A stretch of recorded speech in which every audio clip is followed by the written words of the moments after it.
Welcome to Qgis Part 2 LiDAR Workflow Deliveries. So we are going to prepare all the deliveries for the final dataset, the final product for the client. So we will do something quite interesting. We will merge some bathymetric data delivered from the client Jeb, our partner in Cambodia, and we will merge this bathymetric survey with the land ground from the LiDAR survey that we did in part 1.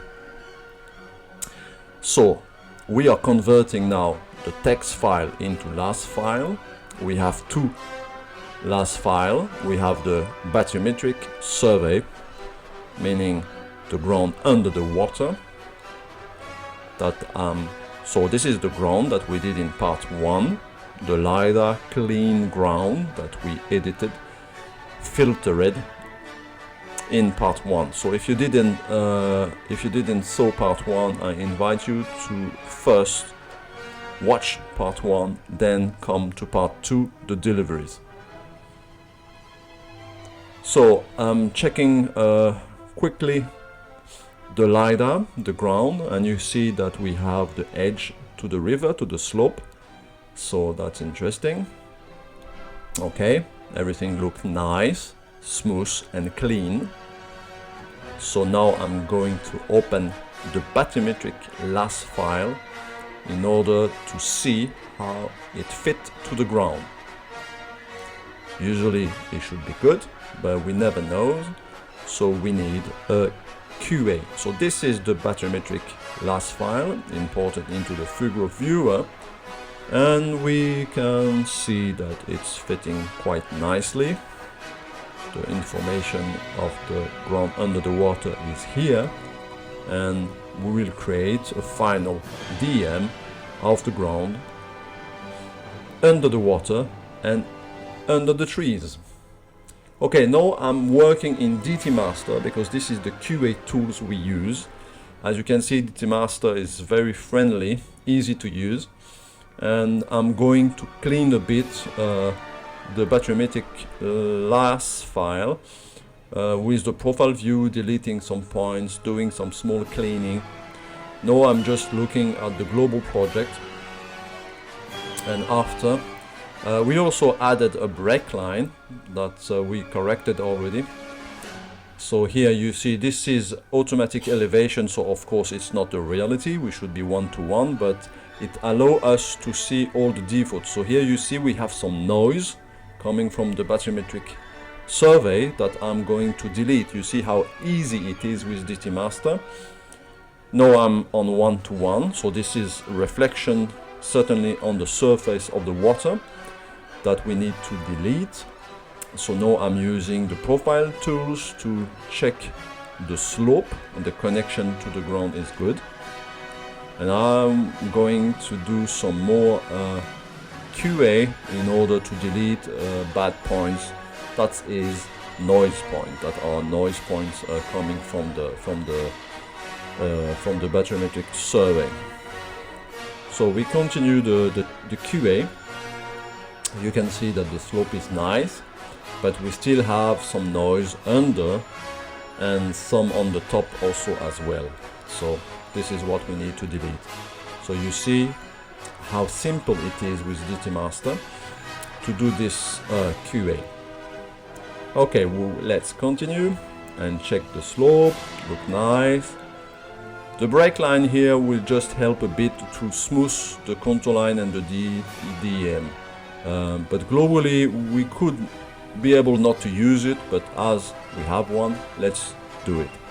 Okay, a few more noise points. You see, it's very important to delete these points, because if we don't do so, it will create false information in the DM.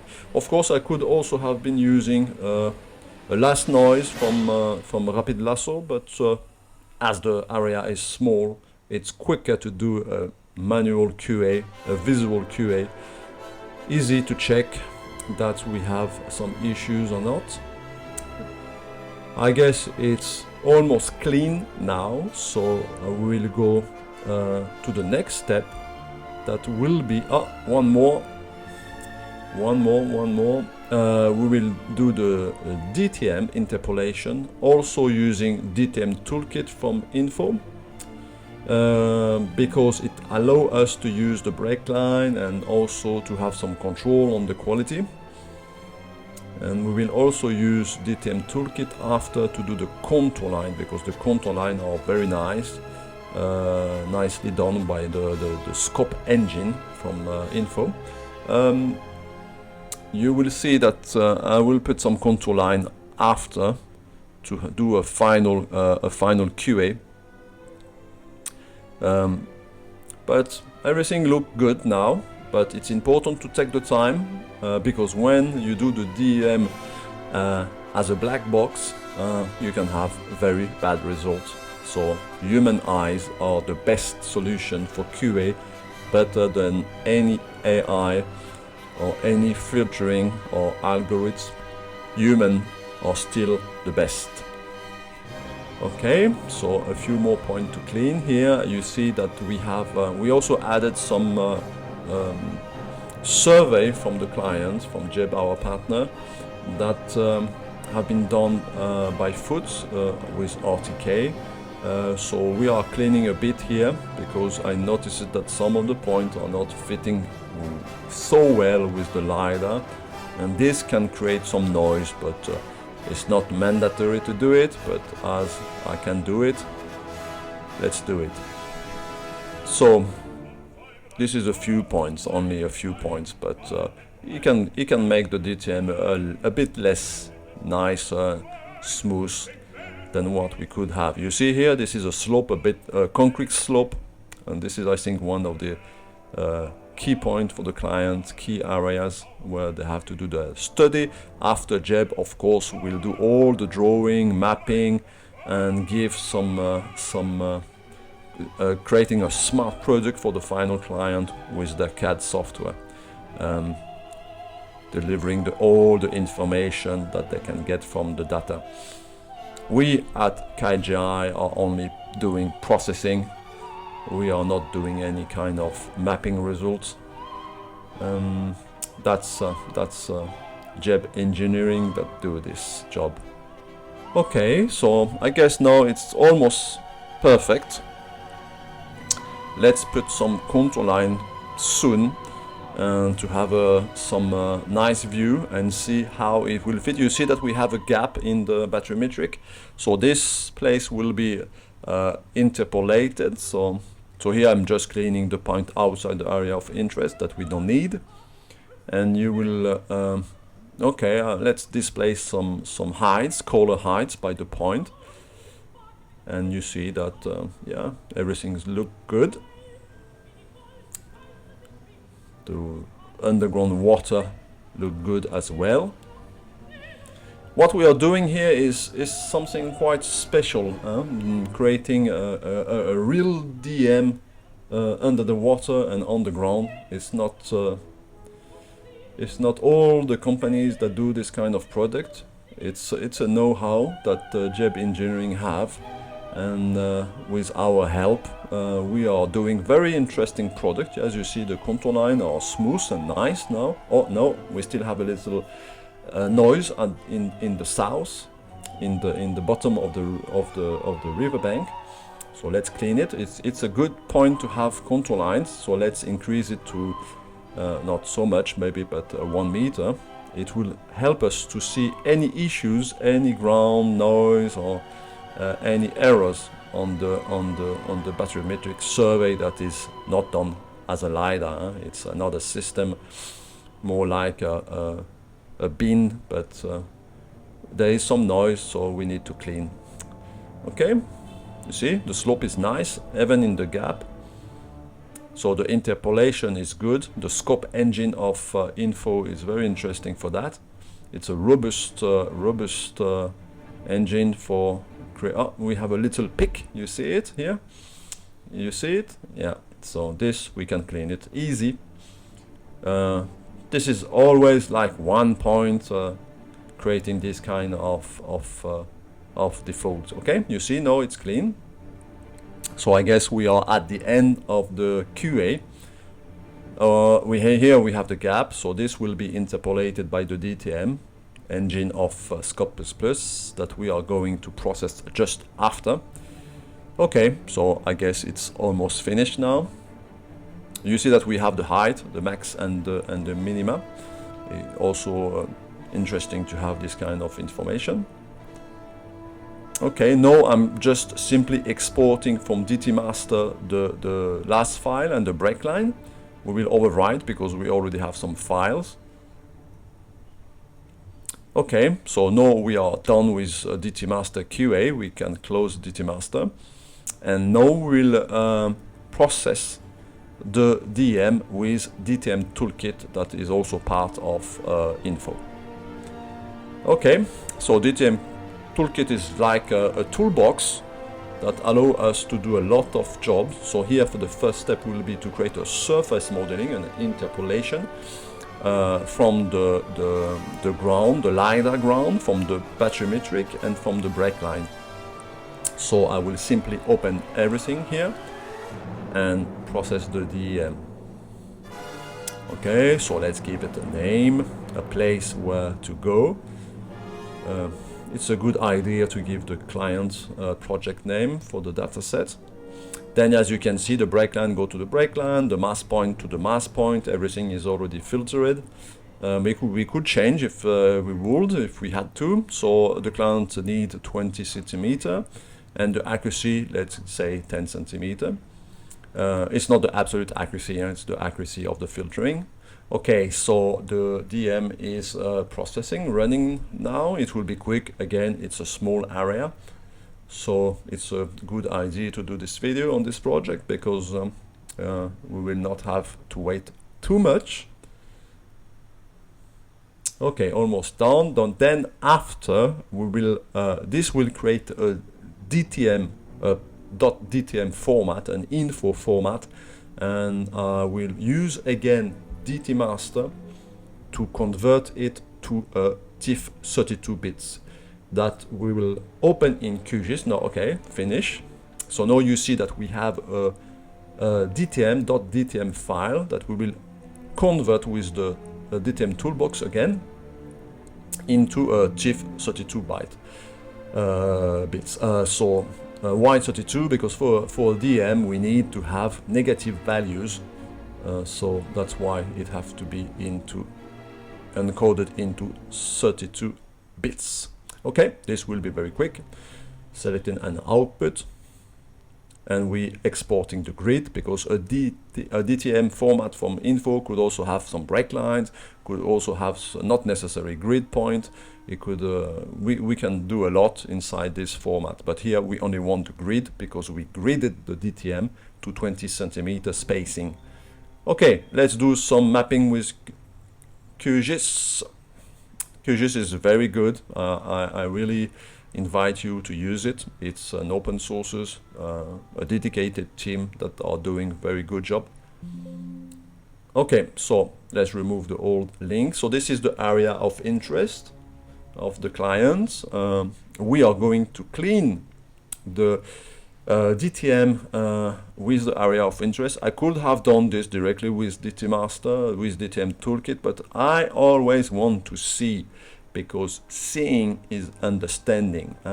So here you see we have a nice DM of the ground and of the ground under the water. Isn't it amazing? That's very interesting. So now I'm just going to move a bit the area of interest in order to get rid of the no data that we have on the DM that we don't need. Make it a bit more clean. And yeah, that's more or less all. And then after I will use Qgis with GDAL scripting to make a nice clipping of the DM with the area of interest. Okay, again, we could have done this with last tools or DTM or DTMaster, but Qgis give us a nice and quick way to do it. As you see, the interpolation of Scope is not purely a triangulation, and this is quite nice when we have this kind of data with bathymetric and LiDAR. It smooths a bit more, it's a bit more nicer. Okay, so now let's use the clip, the GDAL clip filtering. So here I'm just putting the EPHG code to UTM-48 North, that is Cambodia. I put the output GSD, because otherwise we always have something a bit rounded with 0.0000001 and something like that. Not very interesting. Okay, again, this will be very quick. We will just do a nice, it will create a nice DTM for the client, okay? Okay, the GDAL warp look good. We have everything set up and it's done. Now we have a clean DTM clip to the area of interest. And normally I should have no data inside this product. Okay, look nice, good, interesting. So I think we are done with Qgis now. We can go back for the final step, that will be the creation of the contour lines. For that we will use again DTM toolkit. So I will convert the TIFF into the DTM format of Inpho, and then we will use the strong engine, Scope++ engine that I have, including in the DTM toolkit, to create the contour lines. It's quite interesting to use DTM toolkit to do the contour lines, because as you will see, we have a few options. And one of the options is how to create the scale of view of the contour line. This allows to be a bit smart when we do the contour line, and to get something smooth and nice. Okay, so here I'm just converting the DTM, the TIFF into a .dtm format for Inpho, and we will use again DTM toolkit to create the contour lines with a spacing of 20 centimeters required by the clients. Okay, so again, DTM toolkit. Now we will use point vector data processing, contour lines. We will add the .dtm that we just created. And here we will choose the option that we need. So we want a DXF file. We choose the output folder. And then we have the option. As you see, the scale here is very important. Here we can put like a 10,000 scale. This will allow to create something visible at this scale. And then the base interval and spline interpolation, that's also very nice. And then this will create us a DXF file that I will convert with DTMaster, because otherwise we need to go inside the DXF to find the layer where we have the Z value for each vertex and so on. So it's easier to do this way for the client, because otherwise in AutoCAD it's not as easy. So here I will import the DXF and I will create a shapefile that is a 3D shapefile actually. So here I'm just importing the DXF file into the contour layer, and you can see that it's very nice, very smooth. We have the slope, the terrain, everything, and it's very nice. Okay, so here I'm exporting to a shapefile, and with Qgis again, I will extract the Z information into a Z field that will be easy to use for the client. So you see, again, even for the deliveries, we are using a lot of different softwares to get the best of the best possible dataset. Okay, so let's put the contour. Here we have a nice Qgis view of the area of interest. Very, very clear, very interesting. So now the engineers of JEP will do the mapping, giving all the intelligence to their projects and doing something nice, a nice CAD product for the final client that I guess is a construction company or something like that. Okay, so here you see, we see the slope, we see the concrete slope and every detail. So let's do extract the Z value.